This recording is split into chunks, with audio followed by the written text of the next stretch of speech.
Ladies and gentlemen, welcome to our second education panel of the day. This is Free to Choose, Free to Learn.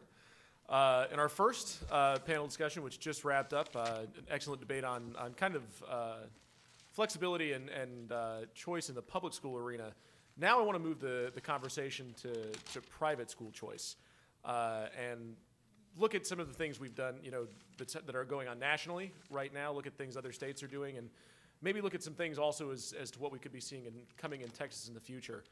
I think when I talk about school choice, that's not a topic that needs a lot of introduction. People know that if you're talking about education scholarships, you're talking about most commonly vouchers, education scholarships along those lines funded at the state level, in some cases tax credits that are run in local communities. But I did want to say that the idea of education scholarships, this is a founding issue for the Texas Public Policy Foundation. This is something we have been fighting for a long time. And now, here in 2013, as the education analyst here, I should have introduced myself, I'm sorry. I'm James Golson. If you weren't at the previous panel, I'm the education policy analyst here at Texas Public Policy Foundation.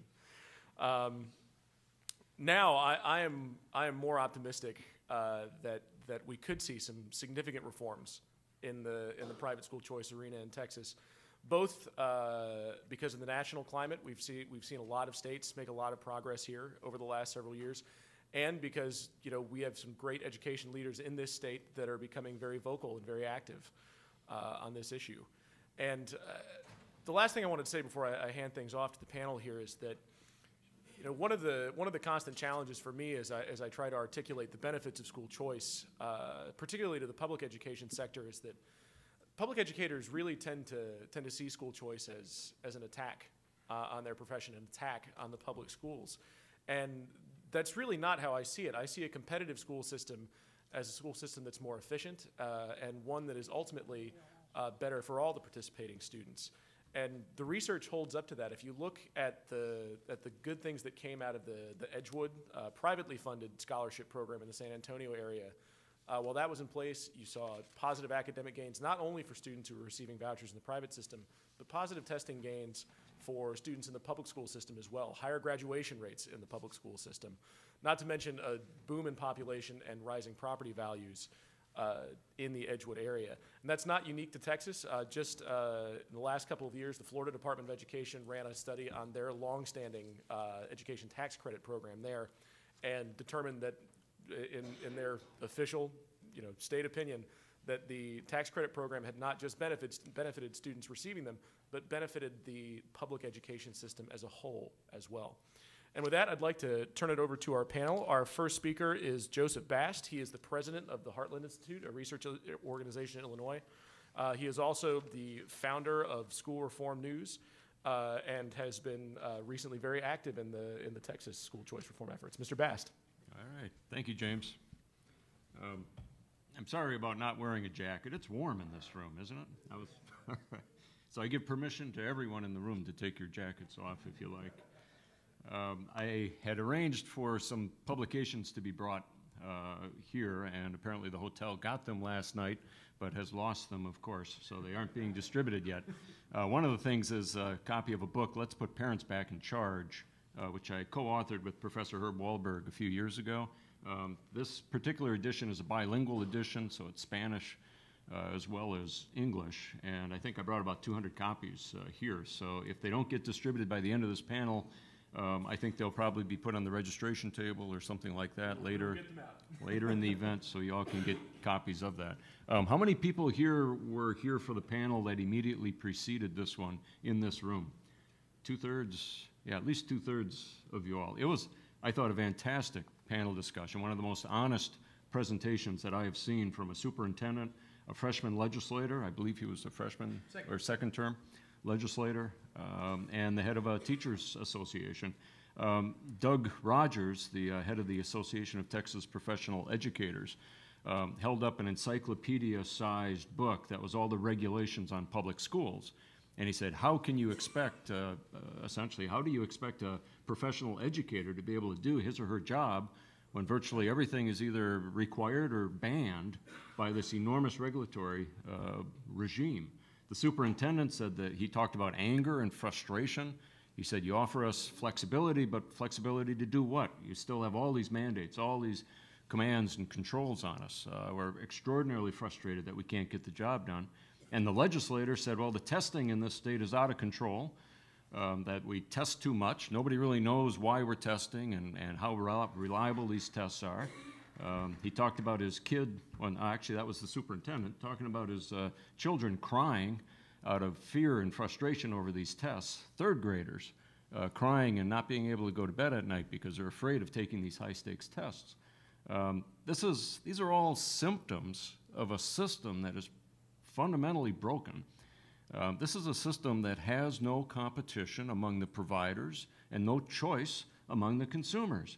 So when you have a system that doesn't automatically send out the right signals, like through a price system that tells producers what to produce and directs consumers to the most efficient producers, how do you ensure accountability? How do you control the producers if you don't have competition and choice? You do it from the top down through regulations. You pass a bunch of rules and regulations. The teachers and the administrators try to avoid them because oftentimes they don't fit in the situation that they're dealing with. So you pass more regulations and rules in order to close those loopholes, to make sure that the teachers do what you want them to do. The teachers find different ways of getting around them. And so you pass still more, and the result is this encyclopedia-sized set of rules and regulations where everything is either required or forbidden. And you end up with curriculum that's teacher-proof. Have you ever heard that phrase? They're making the curriculum teacher-proof now so that the teacher can't screw it up. Well, you know, if you're a professional educator, you got to be just pulling your hair out over this stuff. The solution is not more rules and regulations. It's not more flexibility for superintendents. It's choice and competition. 300 years ago, 1640, one of the first rules that was passed, one of the first pieces of legislation passed by the colonies was a requirement that parents educate their kids to be able to read the Bible and understand the rules of the colony. That was 1640. They didn't create public schools. All they did is say kids have to be taught how to read. It's the parents' responsibility. So you had all these private schools develop. Many of them were church affiliated, but a lot of them were for-profit schools. And they did a terrific job. For 200 years, the education system in the United States was completely competitive and private. You had some public funding for some schools. Actually, it was actually always going on. But the primary source of income for schools was tuition. And this system worked great. In 1840, 90% of American adults, male adults, in 1840 were literate. It was 80% in the southern states. That's a level of literacy that we probably don't even have today. Okay, and it was widely remarked upon that this was the most literate society in the world. And it did not have a top-down government-controlled school system. It was a competitive private system that made the education of children highly efficient. That system was destroyed starting in the 1840s and 1850s. Many of you know that story. Horace Mann, he was the first secretary of the Board of Education in Massachusetts. He was a progressive. He wanted to create a top-down school system just like Prussia, which was the model. And so they started systematically banning public funds going to private schools and putting them all into government-run schools. So over the course of 20, 30 years, you had the entire transformation of education in the United States, from a competitive system where parents were free to choose and where most of the funding and investment was private, to a system where the government owned the schools, hired all the teachers, controlled the curriculum, and held itself accountable for results, came up with its own tests, and then administered its own tests on itself, and then decided whether or not it was passing those tests. Okay, that's essentially the system that we've got today. Now, unsurprisingly, a system like that over time becomes less and less efficient, more and more cumbersome, and the people who are in it become victims of the very system that they may have lobbied for in the first place. So teachers now have tenure. Okay, it's extremely difficult and time-consuming to remove them, even in the state of Texas. Much more difficult in other states where unions are stronger. You've got barriers to entry for teachers and administrators, so you have to take a year-long series of courses. You got to get a degree in teaching in other states. Kids are assigned to schools by geography instead of based on what school might meet their special needs. I mean, isn't it obvious? No two kids learn the same way. No two teachers teach the same way. Why wouldn't you try to match kids with teachers, kids with schools? Why wouldn't you let schools come up with different ways of offering this stuff and enable parents who know the kids best to choose among those schools? Well, that's not the easy bureaucratic way of doing it, because you don't know how many kids are going to be coming into the front door of the school at the beginning of the school year. So it's a lot easier just to draw a circle around the school and say that's the district, everybody has to go to that school. And then because you've got this top-down bureaucratic thing going, you're going to mandate the curriculum, you're going to restrict options, you're going to try to get a one-size-fits-all model of schools. It's a great system for the adults who work in it, or at least it was for a while. Now it's increasingly falling apart, so it's not even good for them. But it's a lousy system for kids. It obviously fails to meet the requirements of what we would have in mind if we had a chance to redesign this system from the bottom up. So starting back in the 1940s, 1950s, a movement started to get back to that competitive private school system. Milton Friedman, who later would get the Nobel Prize in economics, kind of famously proposed vouchers, the idea that the money would just follow the child to the school that the parent chooses, whether public or private. He thought that that would result in taxpayer savings. Because the money goes to the parents and not directly to the schools, it would make it more difficult for the government to regulate the schools that participate. And the result would be efficiency, flexibility, innovation, empowered parents, better for kids. It was just a win-win situation. Unfortunately, it took until 1990 for a voucher program to actually get implemented in the United States, and that was the Milwaukee Parental Choice Program. Started in 1990. Interestingly, that was the year that Virgil Bloom passed away. You hear a lot about Milton Friedman, you rarely hear about Virgil Bloom. Virgil Bloom was actually the guy advocating vouchers before Milton Friedman came upon them. Wrote a fantastic book, 1958, advocating school choice. So he passed away in 1990. Milwaukee adopts a program limited only to low-income kids, providing a very small voucher to these kids. 341 students sign up. 7 private schools participate. So today, 23,000 kids in Milwaukee get vouchers to attend private schools. 120 private schools are participating in that program. Last year, they expanded it to Racine, which is a city just south of Milwaukee, so the program is going to continue to grow over time. That program has been studied and evaluated over and over and over again. All of the studies conclude better test scores, higher graduation rates, higher entrance into college rates, higher parental satisfaction levels. I mean, this is a terrific program that's working for the kids, not just for the adults in the system. So,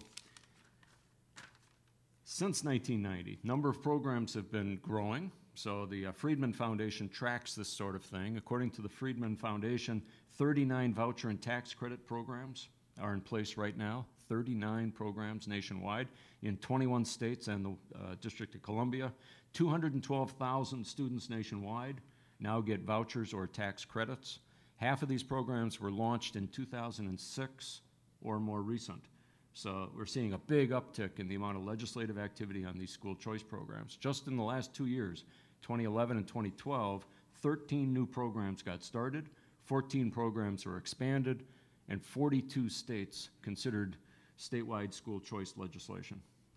The research on all these different programs is still coming in. It's invariably either positive or it shows no net impact on student achievement. Almost invariably, parents like it. Graduation rates are higher. Achievement scores for low-income kids tend to be higher. It's just a win-win kind of program. The programs also benefit taxpayers. So according to the Friedman Foundation, all these programs in 2012 saved about $422 million in spending by the state for schools. Texas has fallen way behind the curve on all of this. Texas doesn't have any tax credit programs, doesn't have voucher programs. It's got charter schools, but they're capped at 215. Texas could make a big move this year to move from the end of the line to the beginning of the line on school choice. I think in a lot of ways the stars are in alignment for this state. You've got political leadership on board for doing something big on school choice. You've got a unique funding system in this state where, in effect, the state funds every student at about $8,000. So it creates a system where the state could offer a credit or a grant to parents who choose to send their kids to private schools. and it would work out at an average of about $8,000 per student. You've got the school finance litigation that's taking place right now. This would be a way to satisfy the court's demand that the school system in Texas become more efficient. The court has already said in various rulings that if we could make this system more efficient, you wouldn't necessarily need more money. Well, here's a way.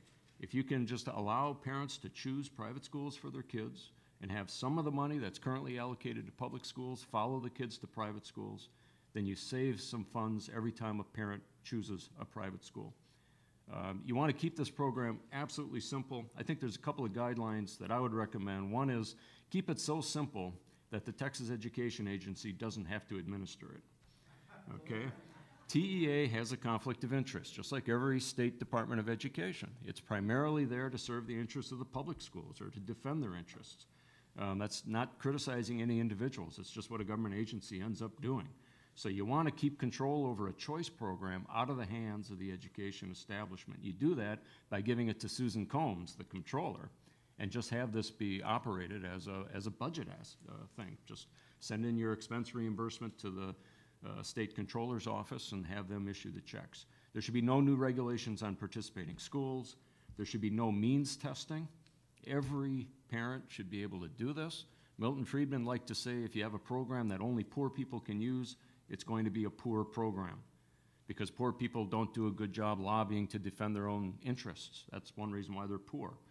Okay, so if you have a program that middle-class people and even upper-income people can participate in, they have a stake in making sure that that program survives and is well operated, isn't corrupted, isn't turned away from their interests. So make sure that all parents are able to participate and make sure that all schools can participate. And there's always these proposals that, well, maybe only people who are attending failing public schools should be eligible for some kind of a tax credit or some kind of a tuition grant. Big mistake. By international standards, virtually every school in this state and every state in the United States is failing. And it's certainly failing some kids. Maybe a majority of the kids are doing fine, but there are kids in those schools that are failing. That school is not the right place for those kids. They ought to be able to get out. It's not just a low-income thing. Middle-income and upper-income families should have the right to choose the schools that their kids attend to as well. There is a proposal. It's called the Taxpayer Savings Grant. Some of you have heard this. We worked on it in 2011 and 2012. Texas Public Policy Foundation is interested in and has helped us kind of develop it. I did some research that tried to calculate how many parents would use a tuition grant to move their child into a private school. Our calculation is that about 300,000 students, about 6% of public school enrollment, would use a grant like this to put their kid in a private school. We estimate that the private sector of education in Texas would have no problem accommodating that many students. There's sufficient resources available for private schools to start and open and expand to take 300,000 kids. A program like that would save $1 billion a year for taxpayers in Texas. Okay, it would automatically be the biggest choice program in the entire country. It would benefit hundreds of thousands of kids. It would move Texas up from the bottom of the line to the top of the line. I think you have a chance in the next few months to make that happen. I hope you don't pass it up. Thank you.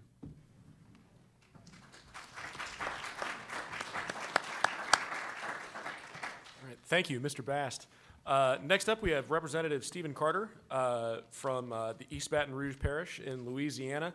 Mr. Carter has been a member of the Louisiana House of Representatives since 2007. He is currently the chair of the House Education Committee and was pivotal bill author in the passage of one of the nation's largest choice programs that Mr. Bast just referenced, the Louisiana Omnibus Education Package. So please, Mr. Carter. Thank you, James, very much. And it's an honor for me to be here with on the panel with these gentlemen and also to be in this room. Let me just say a couple of things. First of all, you made a great presentation, but I'm going to be honest with you. Change is tough, gang. It is not easy. And I'll give you an example. I tried to term limit school board members early on and got beat. And I didn't get beat once, I got beat twice. Last year, we had to have a gentleman in the Senate not show up, and we got it out of the Senate by a 3-2 vote to enable the 70 districts in our state the opportunity for them to determine whether or not they wanted to enact term limits for their school board members, and a local option had got on the Senate floor. It passed by one vote. When they had the election this past year and it was on the ballot, the lowest number of district that voted for term limiting school board members was 73%. 73%, and I played heck getting it out of the dadgum committee for 2 years, and we had to piddle around, you know how to piddle around, to make it work. So I'm just saying, change is tough. But let me tell you, I'm excited to be here, because let me tell you what happened. Last year, when our governor ran for re-election, he ran on really two major points. One, he was going to refine the educational system in our state. We are 49th in education for I don't know how long. We spend $3.4 billion a year to be 49th. I got sick of it, and apparently the governor did too. So he put the package together. I've got the bills here. I'll be glad to give them to you. They're pretty thick. Well, in doing so, he also wanted to reform the retirement package for governmental employees. Well, I'm going to tell you why it failed and why we were successful. It's organization. And here's what we did. Obviously, we had the governor with us. But what we did was, early on, we gathered leaders of business, industry, education, and we formed a core group. On top of that, we decided to have an educational summit in January. We go into session late. So we started early. We had an education summit in which we brought in Jeb Bush, Joel Klein, Howard Fuller. It was free. 1,000 people showed up, and they blew the roof off. Everybody got excited about this reform. Then we turned around and got some grant money and hired a young lady who went around the state to all of these businesses and industry and legislators and core groups, and we had dinner with them. We traveled the state to tell them the package and to tell them why it is important that we pass this package. Well, fortunately or unfortunately, we had Katrina. And I'm going to back up a little bit. With Katrina, we had an opportunity to form a number of charter schools in our state. We have no cap. The process is a little bit of a difficult process, but we changed it a little bit. And before we get too far, I've got handouts here of all the things that we did with our legislation. I hope y'all got a copy of them. So I think it was 2009, the governor also had a package for vouchers in the city of New Orleans, and I'd say a test case.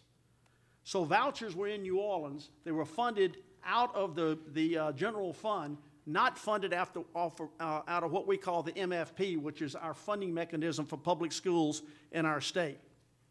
It's been unbelievably successful. We took those parents and we asked them to travel with us too to tell their story. And you'll cry. It's unbelievable what vouchers do for kids and parents to get them out of an environment that they recognize themselves, because they were in that environment. It's a vicious cycle. They recognize if they can get their youngsters out of that environment, we have a chance. Well, we had 32, I think, new legislators in the House that were elected at the last election. Well, the governor in our state is pretty strong. And so the governor went to most of those people and said, this is my package, and I expect you to vote for it. I had never been chair before. We started session on March the 12th. On March the 14th, the first bill introduced was my bill in my committee. We started at 8:30 in the morning. We finished at 2 a.m. hearing these bills. The reason I wanted to be fair, and teachers took off work. They took sick days. They must have had 5,000 teachers come to the Capitol that day. And I was going to give every one of them a chance. I bought a timer. And I put a timer, I gave everybody a minute. But I had everybody come and talk. I wasn't going to shut anybody out. Well, the legislation passed out of the House. And my point in saying of this is it takes a lot of work to make change. The package that he had for retirement, they didn't do any of this. They just assumed that they were going to be able to pass their retirement package. It failed miserably. because they were not structured and organized, because they didn't believe in, I know they believed in it, but they didn't get the people who were necessary to go out and promote it to the public and do the things that we needed to do that enabled us to pass the education reform package. And it was massive. You can see what we did by your handout. It was then went to the House floor, which was a very lengthy debate. Obviously went to the Senate, where they had a pretty good debate. Went to the Senate floor and had a pretty good debate. And within about a 3.5-week period, it went through the process, and after about a month, it was signed, Act 1, by the governor. So my point is, it's amazing the number of people that you touch. It's amazing what you can do if you get structured and you believe in what you're doing and you get the right people behind what you're doing, you can make it happen. And it's the right thing to do, because when I look at parents and I look at people in our state, when they opened up and allowed people to sign up for the voucher program, 10,000 people signed up. We only had space for 5,000 youngsters. Now again, I know this state, our state, is different than y'all's state, because we're a very poor state, and as I said before, we've been ranked 49th for I don't know how long. But we're spending an awful lot of money to be ranked 49th, $3.4 billion. I personally think that if you give the choice to people and you give them the opportunity, they'll make the right choice. I was on a board of Children's Charter in Baton Rouge. They had a great principle. And again, a lot of this goes to leadership. You have to have the right people in the right slots to make things work, and everybody knows that in business and everything else that we do. But this young man, they had a number of kids in there that had fallen through the crack, and they may be 13 or 14 years old in the 5th or 6th grade, but and they didn't show up. He would get in his old van, and he'd find them, and he'd bring them to school, and he may play tiddlywinks with them. But he would get them to school, and he'd get them involved and get them through the process. Well, the school only went to the 6th grade. So the charter had to go to the East Baton Rouge Parish School Board to get approval to add another grade, the 7th grade. They denied them. Now, I don't know who these people were. There may be an aunt, maybe a grandmother, maybe a youngster that's raising that kid. Every one of those people who were responsible for that youngster marched on the school board and demanded that they add another grade, and they're not going to put that youngster back into the system that allowed them to fall through the crack. And they did. So my point is, it can be done. It takes a lot of work. But if you believe in it, and you believe in kids, and you believe in parents, and you believe it's the right thing to do, if you get structured and you get organized, then I really believe that the state of Texas can do what I think that y'all need to do. And I don't want to put words in your mouth, but I'm excited about it, as you can tell, and I'll be more than happy to answer any questions that we roll along. But it's not easy, gang. Change is tough. It's rolling, as you know, y'all know, it's rolling a ball up a hill, and it's tough. The process is a good process, I believe, because you don't want to just enable change for change's sake to be easy, because it may not be the right thing to do. But you can have an awful lot of opposition. And the opposition's strong. So be prepared, be organized, be structured, believe in what you do, and I honestly think that you can accomplish what you're trying to do in this great state. And again, thank you all for allowing me to be here. And I'll be more than happy to answer any questions about our legislation as we roll along here today. Will you run for president? No, let me just say one thing. I'm not a politician. I was a tennis coach at LSU. I ran for office because of term limits, and I just knocked on doors. I'll never forget Lefty Driesell, who's the basketball coach at Maryland. He sold more encyclopedias in one summer than any other person in the history of encyclopedias. They went to Lefty, the president, and said, "How in the world did you do it?" He said, "I just knocked on more doors." So it's simple to do, and I knocked on a lot of doors, and I won as a mandate. I won by a whopping 80 votes. And what's sick is I represent 42,000 people, and it cost me $300,000 to win that stupid election. It pays me $1,600 a month. I got a mental disorder, I think. But my point in saying that is I got involved in a kid's business for tennis. and I ran approximately 12,000 kids through my tennis camp. And that's my passion, kids. So. All right. Thank you very much, Representative Carter. Our last speaker for the day is Senator Dan Patrick. He is a strong fiscal and social conservative who has led the charge on important legislative issues in previous sessions like small business tax cuts. As senator, he has been recognized as Legislator of the Year by law enforcement groups and has been consistently ranked as the leading conservative in the Senate. Currently, he serves as the chairman of the Senate Education Committee. Senator Patrick. I'm going to stand up if I can. Absolutely. If you saw the movie Butch Cassidy and the Sundance Kid, remember the scene where they decide to go straight and they go up to the mining place? And Strother Martin, who plays the guy who owns the mine, says, "Let me see you shoot." And Robert Redford pulls out his gun and he misses the can. And he said, "Oh, never mind." He said, "Well, can I move?" He said, "What do you mean, can I move?" And he spins around, he shoots, and he hits the can 4 times. He says, "Because I'm better when I'm moving." So I'm better when I'm standing, and I'm better when I'm moving. First of all, thank both of you, and we've had Joe to testify before our Committee on Vouchers and Charters earlier, and then just met the representative today, and you have victory in life on tough issues where you have to push that ball up that hill when you have people who care and who have passion, who refuse to lose. That's another ingredient that he brought to the table, and we have to have in Texas. Since being named chair of education, I guess it's been 3.5 months ago, I have been hammered by about everyone who can throw a hammer at me because I dare to want to give students a choice and parents a choice to find the best school that will give them a chance for the American dream. And you can't live the American dream unless you have a good job, and you can't have a good job unless you have a quality education. Governor Jeb Bush, who's become an ally as well, has been very supportive. He has the statistics that show in America that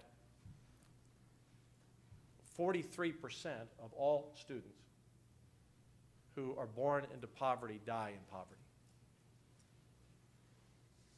And why? Because students in poverty are more likely to be in a bad school, never get that quality education, never even get an education, and never have a chance at the opportunities that those of you in this room have, and most Texans have, and most Americans. We have a situation in Texas where we have 5 million students, 8,500 campuses, I'm rounding off, and about 500 campuses that are rated, in Florida they would call them Fs. And do you have A through F? Which we want to bring to Texas, A through F. You know, if you come home with a bad report card and you have an F, your parent knows you need help. And if your school gets an F, that parent knows something's going on here. The current system we have of unacceptable and exemplary and acceptable, and what does that really mean? It's just all kind of mush out there. A through F spells it out. Jeb Bush will tell you it's the most important thing they did in Florida, and we've seen a lot of A schools increase in Louisiana. But we have 500 schools out of our 500 campuses out of our 8,500 today in Texas that are rated F, unacceptable. The state of Texas says you're a failure. And yet, if you live in that zip code and you're not rich enough to go to private school, you're not mobile enough to go to the suburbs, you're stuck in that school. And those 500 schools teach over 300,000 students, Kate. How do we expect a child to be successful if we send them to a school that's a failure? We already have choice in Texas. Don't let anyone tell you we don't have school choice in Texas. We do. If you're rich, you got choice. Send your kids to private school, like the President of the United States. He doesn't worry about the D.C. public schools. I realize there's a safety issue, but rich people send their kids to the school of their choice. Now, if you're not rich and you're in a bad school district, what happens? You move to another school district where we have quality schools. That's why people move to Round Rock. That's why people move to Westlake. That's why people move to Plano. In my area, they move to Katy. They move to Tomball because they're in a poor school district, so they get out. I mean, that's whatever. Ask a realtor. What's the number one reason you sell a house? The quality of the schools. And they're okay with driving an hour in traffic each way so that their child gets a choice. So two groups. You got money, you got wheels. Now the third group. You live in the inner city where most of our poor performing schools are. San Antonio, Dallas, Houston. And you depend on public transportation to get to work. You're a single hard-working mom. You can't move to the suburbs because you lose your job. You're trying to make ends meet. You care about your kid. Just because you're poor doesn't mean you don't care about the future of your kid as much as a person who's rich. In fact, I would argue maybe even sometimes more. Because there's nothing worse than living in poverty and not having a chance to escape it. So what do we say to that mother or that father or that guardian or that grandmother? We say, I'm sorry. You get no opportunity to have choice with your child. You're stuck. Now, I agree with Joe. I mean, with Mr. Best. We got a lot of Best. We have a lot of Joes. I agree that we should have choice for everyone. Every student should have the opportunity to go to the school of their choice. But at least as a starter, we should focus on those schools in Texas that are failures, because we cannot have a strong economy in the future if we have students, some estimates 50% or more of African American and Latino male students who are dropping out of high school. Imagine. You can't get a job beyond McDonald's today, or maybe even McDonald's, without a high school diploma. And we're going to have half the new majority Latino population, the male population, without a degree. I asked Harold Dutton if I could use his name. He said, sure. Harold Dutton represents a poor district. He's in our Texas House in East Houston. He asked the TEA for the figures to track his students from the 8th grade to the 12th grade. The dropout rate of all students, 68%. I get passionate and I get mad when someone says, I'm sorry, Senator, I'm not for vouchers, or I'm not for tax credits, however you want to characterize them, whether it's a business tax credit or a taxpayer credit. There are different options to get to where you want to go. Because you know what the reason is? Nothing to do with the parents, nothing to do with the kids. It's protecting the superintendents, it's protecting the teachers, it's protecting the adults. That's always what I hear. And I get a little upset when legislators act like politicians and not statesmen, whether they're in the House or the Senate, whether they're Republican or Democrat, and say, I'm going to kill vouchers. Because you know what that really says? I don't care about that poor mother in the city, and I don't care about that kid. I don't care about the future of Texas. I don't care about the morality of forcing a child to go to a school that's a failure. We have people who are against us who don't even know the issue. Never done the homework. They have no idea we have 300,000 students in 500 failing schools. And so I'm as passionate as any state and any representative or any community leader who has led on this issue, because that's what it's all about. It's the future of one kid and one family. And let me give you another group. Families, and this is poor, middle income, wealthy, who have students with profound disabilities, severe autism, or other disabilities. We don't give them choice. They're trapped. I had an employee at my radio station who had a daughter with autism in a public school. He made pretty good money, but he really couldn't afford the $11,000 a year, plus he was paying his school property taxes, to send his daughter to a school, a private school. But he had to help her. And I knew her. He worked for me for 15 years. And it's not that the public school didn't want to help. They just didn't have the personnel who were expert in that area. My wife was a long-term elementary school teacher, reading specialist. She understood working with children with disabilities and children with autism were a different set of issues. Anyway, Lauren became a productive young lady in a private school. But not everyone, like Craig, had $11,000 to send their child to a school. How can we, in good conscience as a state, demand that children with disabilities, children in poor performing schools, children in dangerous schools? Do you know there are children who are just afraid to go to school each day because it's gang infested or because they're bullied, and we don't give them an out because their family doesn't have money? Very quickly, our choice plan is going to be multifaceted. One, you ought to be able to go to any public school you want anywhere. Some schools allow it, some districts don't. Some districts make it difficult. Number two, you ought to be able to go to any district you want. You live in HISD and you want to go to Spring Branch, they got capacity, go. And what people, oh, that's all, can't do that. West Texas, they do it all the time in rural areas. Why do they do that in rural areas? Because some school districts don't have a high school with certain courses. So kids cross district lines. So we do it in part of our state, but not. It's interesting, whenever you try to change anything, well, can't change, we've always been doing it this way. We want a business credit, a scholarship to help students go to school. That program doesn't even use public money, it's totally private money. You know, I have 30 seconds left. I'll just wrap this up. Someone said, well, Dan, but that's going to take money out of the public school system. No, it's not. It's not going to take money out of the public school system. It's a company's own money getting a tax credit that will go to a family to go to a private school. And if we're not going to allow that, then I want to see the people who fight that file a bill and pass a bill that says in Texas you're not allowed to send your child to private school if you can afford it. Not allowed. Because people would say, no, wait a minute, you have to give people that opportunity.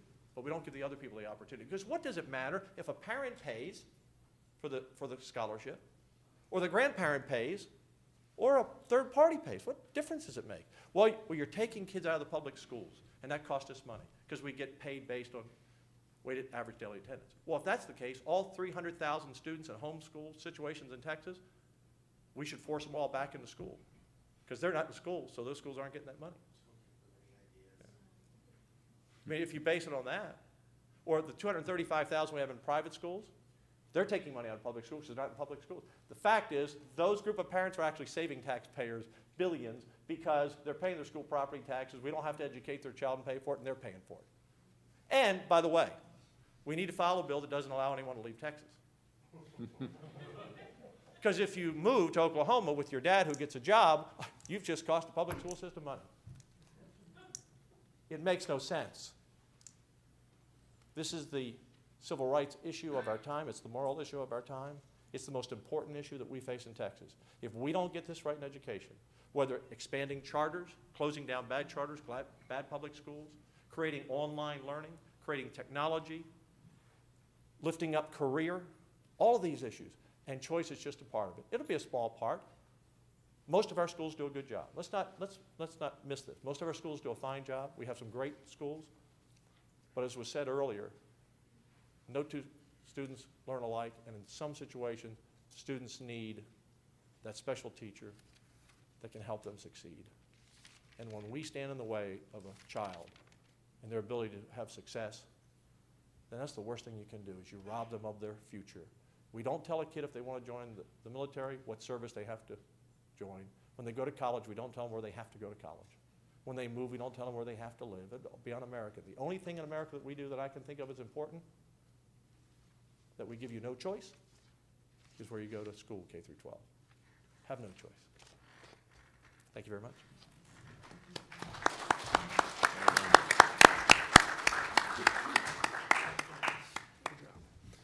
Thank you, speakers and Senator Patrick, for the final remarks there. We're about to start the Q&A. I just wanted to make sure all of you knew we do give out Q&As to the audience, so, or excuse me, review forms for the audience, so you can tell us how you thought the panel went.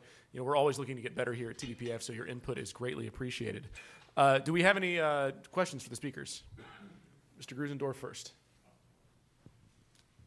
Oh. Thank you all for presentations. Is this on? Yes, sir. I'm wondering, as you know, at least two of you know, we're involved in this litigation. we've had 3 experts in the lawsuit so far talk about the fact that teachers would actually earn more money in a competitive environment. One of the experts, Dr. Jacob Vigdor, one of the experts for the ISD plaintiffs testified to that. I don't remember. I know Joe Bass has also testified deposition on that, and one other person, I don't remember the name right off, but he was a state expert. What I'm wondering is, why is it if teachers would make more money in a competitive environment, are the teachers' organizations so opposed to school choice? I just finished talking. I'll give you my 2 cents. Go ahead, Joe. Well, I'll comment real briefly. Some of the best research on this issue was done right here in Texas by John Merrifield, University of Texas, San Antonio. Yeah, exactly. So, yeah, there's really good research that says that if school districts have to compete with each other for teachers, that teacher salaries go up. And if you allow school choice, you get more and more schools competing for teachers. Teachers are definitely going to benefit.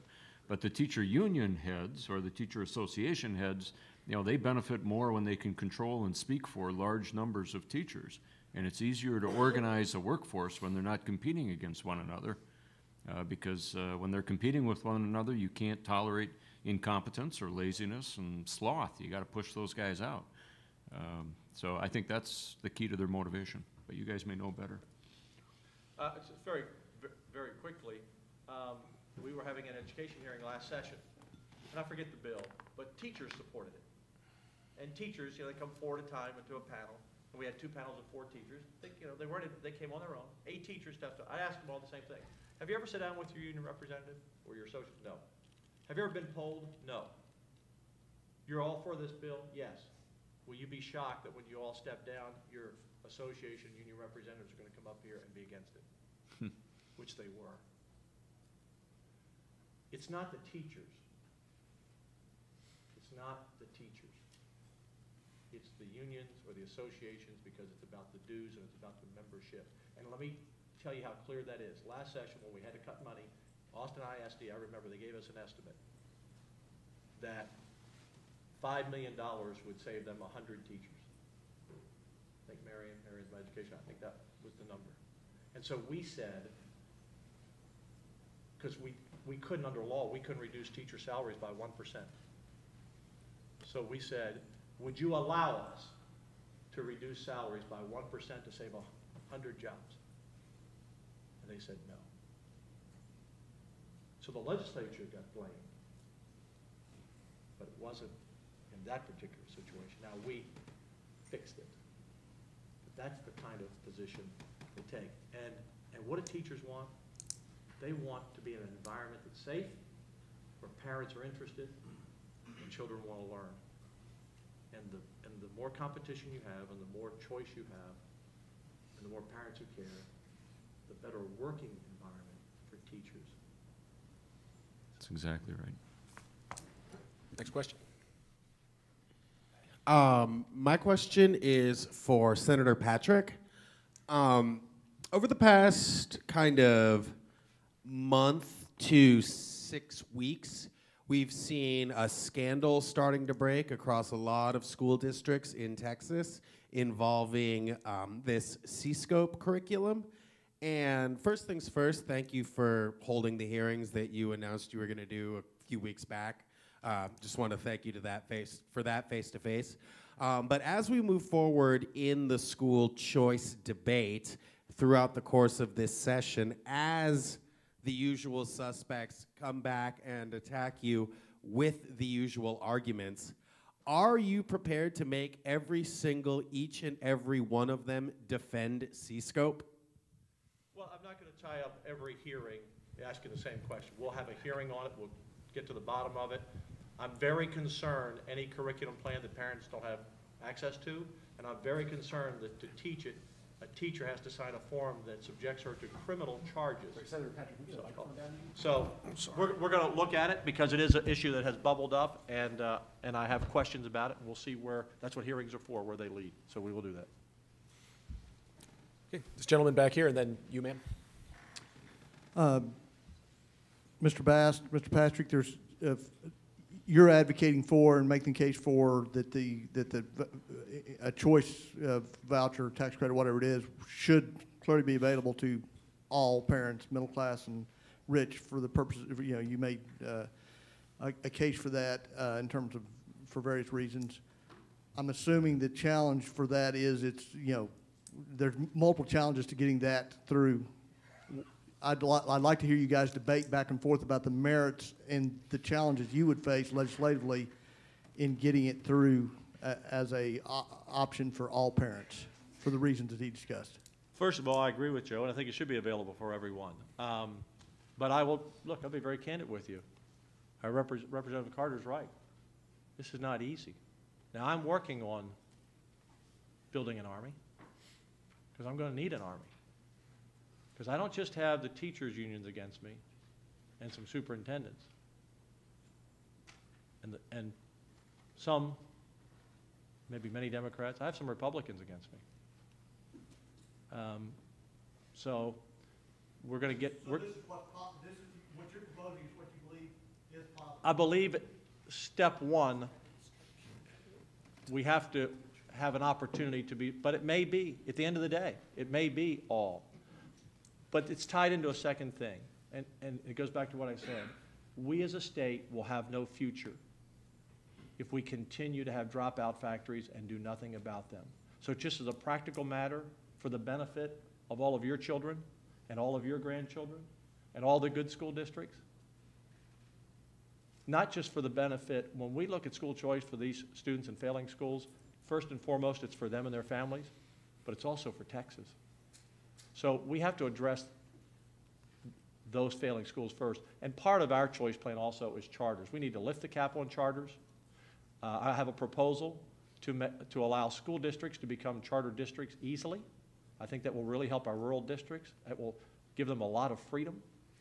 And so choice, again, go to any school you want in a public school. That creates competition. Cross district lines, lift the cap on charters, and come up with some type of school choice plan, whether it's a business tax credit or a taxpayer tax credit, and I'm going to do all I can to get there.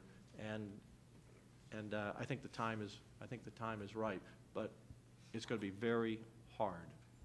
Before Joe talks, that's a great question, because believe it or not, within our package, it was D and F schools, and we spent a lot of time trying to move it to C, because C schools in our state are not very good. One of the things you need to do, we were a star system. I had no clue what a 2-star school was. Now all of a sudden a 2-star is a D. Now you get people's attention. So when we are talking with our legislation, what you asked, we spent a lot of time on, because everybody thought that it should be A, B, everybody should have the opportunity. The governor felt like that the people that were in those failing schools or D schools should be the first ones to have the opportunity. And I don't recall if we moved it to C or not, to be honest with you, but as far as we got. But that's a great question. It takes a lot of debate on it. All right, and I'm not going to bust the good senator's chops on this.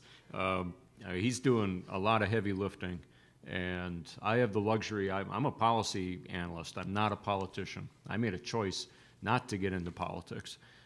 So his job is a lot harder in a lot of ways. My job here is to put out what I think is the best possible policy idea. And if politically that can't get through this time, maybe it gets through next time. But it would be a darn shame if policymakers in this state pass by this opportunity thinking that it's somehow too radical or just too big a step. It's like the old story, if you're going to cut a dog's tail off, you don't do it 1 inch at a time. You just take it off once, because the pain is going to be the same whether you're taking an inch or the whole thing off. And in school choice, you pass an aggressive, really big picture kind of reform, and you're going to get what you want. You're going to achieve it, rather than nibbling around the outside edges of it. Nobody thought that right to work could pass in Michigan. Nobody. I mean, I was up there just 6 months ago, 8 months ago. Nobody thought that had a chance. Everybody thought it was political suicide, and boom, it happens. So I think things are changing. Politics are changing. People are changing. People are fed up. Budgets are different. Every year there's new budget restraints that weren't there last year and the year before. So don't aim low. in this situation, aim as high as you can possibly get. Yes, ma'am. My question's for Representative Carter. Yes, ma'am. Thank you so much for this document, because this actually makes it easier for all of the rest of us out here to know more about how it all works. Looking back on your process, is there one thing that stood out that you wish you had changed early on that would have made this project plan easier? Well, you know, the unions have sued us, and I don't know if y'all are aware of that or not, but in both Act 1 and Act 2. Act 2, the reason that they did was because it had to do with teachers for the most part, and we also threw in there about superintendents, and the judge ruled that it was not generic, and so consequently he threw out the portion about the superintendents, which is going to be easy to fix because we'll just introduce a bill at this session to put it back in. So that was, but the other part of the voucher portion, as I alluded to earlier, that they felt like that we had taken dollars out of the MFP, which is our funding formula for public schools. So they sued and they won the first round, but it's been appealed, and we knew it was going to be appealed one way or the other. So in hindsight, I wish that we had drafted a bill better, you know, if you want to look at it from that standpoint. But from a process standpoint, I'm going to be honest with you. We've been criticized because we rammed it down everybody's throat. But there is no easy way to do it. When we had the hearing, initially we had the vote, so we could have done whatever we wanted to do and made it a very short hearing and could have, I didn't think that was right. That's not the right way to pass legislation. People who have passion like we do, on the other side, they just are trying to attack the problem in a different way that we don't believe in. So you got to give them a chance to at least voice their opinion. So there is no easy way to do this, to be honest with you, particularly with this massive, with these bills that we had, with so much information inside of each one of these bills. You could have done them individually, possibly, but it would have been probably a lot harder to have done. So that's a tough question and I'll try to help you to guide you through it. But I think that obviously we were successful. I think that it has a lot to do with preliminarily the work that you do to get people on board. And our governor was very good at what he wanted to do with re-election. So, and our state was ripe. I mean, that's the thing that's really critical. Y'all got to realize that we've been struggling for a long time, and people want change. They want things to be better. And so the situation was ripe for us to make the changes. So I know I didn't really answer your question per se, but if I had to do it over again, I think I'd have redrafted the bill. So we when they went to court, that you know, we would have won would have won instead of us struggling a little bit right now. Okay, we have time for two more questions. We'll go, we'll try to get three. We had two behind you, ma'am, and then I'll try for you at the end. We have Jamie and Mr. Ratliff. Mine's real quick, just kind of process question maybe. Representative Carter, you said there were 5,000 spots for vouchers, is that right? Yes, ma'am. And was that limited in the legislation? No, ma'am. That was limited. What the superintendent had an opportunity, they established the criteria for these schools for them to meet before they would be eligible to receive a voucher. And so they eliminated a lot of schools because a lot of schools just weren't good schools and they wanted the money. And so we eliminated the schools, he did, that did not meet his criteria. And so by that alone, we only had spots for 5,000, students because we just they didn't have enough schools that came forward with the proper criteria that we thought would be necessary to ensure those youngsters got a quality education. That's why. Okay, thank you. I guess I'm just wondering then how, and this is probably a Mr. Bass question, how we would have 300,000 private school spots in Texas. How would we have that many more than Louisiana? About $2 billion worth of income into the private school marketplace would be created by the program. So every time a child would be moved into a private school, you get about $6,000 or $5,000 grant. That's a huge amount of capital flowing into this sector. And also keep in mind, the number of kids being educated doesn't change with a school choice program. Same number of kids, they're just now being educated in a private school instead of a public school. So the resources shift from the public sector to the private sector, but there doesn't have to be a net increase in the resources used.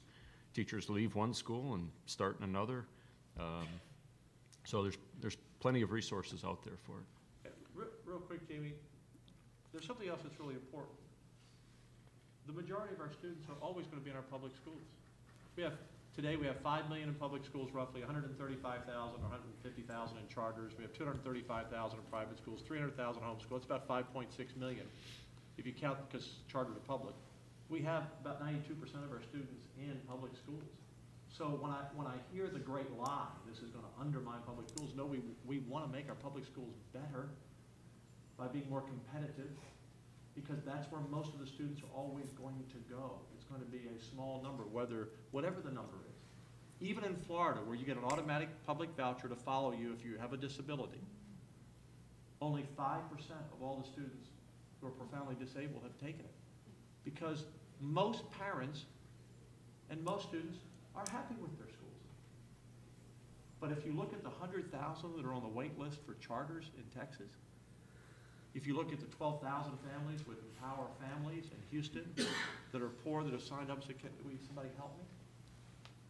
I mean, I go to my charter schools. I have all pretty much a 99% Latino charter school just outside of my district called Cernino. They took students in who were grade levels behind, failing, struggling, and I may be 1 or 2 points off. I think 96% of their students not go to college. I mean, we know it works, but a part of this is be sure we close down the failing charters, because they're just as bad as a failing public school. Mr. Ratliff. Let me first say, my wife and I live in the school district boundaries of one school district, but we transfer to an adjacent public school district. So we are with you on the letting parents choose that opportunity that best fits the needs of the kid. Mr. Bast, thank you for your comments that our education code is absolutely strangling our public schools. And so my question for you is, what have you seen in other states that have implemented school choice programs? How do you, in our context, we're moving from one public school to another, so it's a level playing field. They're competing with the same set of rules. How do we unshackle our public schools so when parents want to make that choice, the public school can compete rather than having them held to 1,000 pages of code versus a private school who's not? I think Texas has a great opportunity to lead the field in doing that. Right now, the voucher programs that are in existence and tax credit programs that are in existence around the country enroll so few kids that you can't deregulate the public schools now that you have a choice program in place. You would need a much more ambitious program like the one that I described, a statewide non-means tested program with a generous credit or grant to justify deregulating the public schools. But I think Texas could actually do that. And I think the panelists who are up here at that last session, I think they'd be very open to that kind of a trade-off. If in fact they gave up their monopoly on the public funds and their lock on the students attending schools in their district, deregulate them. Go through that code and just cut and slash that thing. Every superintendent I had before me, I asked them same question at the end. If it's a choice between more money, and not a gold rush, but more money or a lot more flexibility, what would you take? And everyone so far has testified more flexibility. We will have in our bill a pilot program to let public schools opt out totally of the system. So many schools with 5,000 students or less, and then so many schools at 35,000. Let them act as a private school. They want, and that's why I want home rule charters. I want to change the rules so they can count. In other words, when the public superintendents say, I could do better if I could compete, well, we're going to give you a chance to compete. And again, most of our superintendents and teachers are doing a fine job. We need to get out of the way of those who want to be successful. And so there's going to be a lot in our legislation, but we're going to give a lot of freedom to our superintendents and teachers to go get it done. And Tom and I have been talking about how we can shrink down our regulations, and we need to do that. But we have a massive amount of work to do, and we're at it 15 hours a day. You have to forgive me. I have to go to a meeting back at the Capitol. So thank you all very much. I'm sure appreciate it. Thank you for your support, or at least your interest in coming to hear about school choice. We'll be in touch. Okay, all right. got it. Okay. Panelists, thank you very much. That's perfect. We're out of time completely.